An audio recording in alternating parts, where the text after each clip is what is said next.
অনেক দিন ধরে আম ভর্তা খেতে ইচ্ছে করছিল। বাবা আজকে বাসায় ছিল, তাই বাবাকে বললাম বাজার থেকে আম কিনে নিয়ে আসার জন্য। বাবার হাতের আম ভর্তা অনেক বেশি মজা হয়। আম কিনে নিয়ে আসার পর বাবা আম্মুকে বলেছিল আমগুলো কেটে দিতে, কিন্তু আম্মু আমগুলো কেটে দেয়নি। তাই বাবা নিজেই আম কেটে ভর্তা করেছিল। আম ভর্তা করা হয়ে যাওয়ার পর আমগুলো রোদে রাখা হয়েছিল। আম্মুকে জিজ্ঞাসা করলাম, আম ভর্তা রোদে রাখছো কেন? আম্মু বলল, আম ভর্তা কিছুক্ষণ রোদে রাখলে আম ভর্তা আরও বেশি মজা লাগে। ভর্তার প্লেটটা আমিই ছাদে রেখে এসেছিলাম। সেই সময় আমি একটু ভর্তা খেয়েছিলাম, এত বেশি মজা হয়েছিল বলার বাইরে। রোদে কিছুক্ষণ রাখার পর আম ভর্তা রুমে আনা হয়।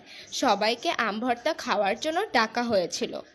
সবার কাছে আম ভর্তা এত বেশি ভালো লাগে যে সবাই প্লেটের উপর হামলা দিয়েছে।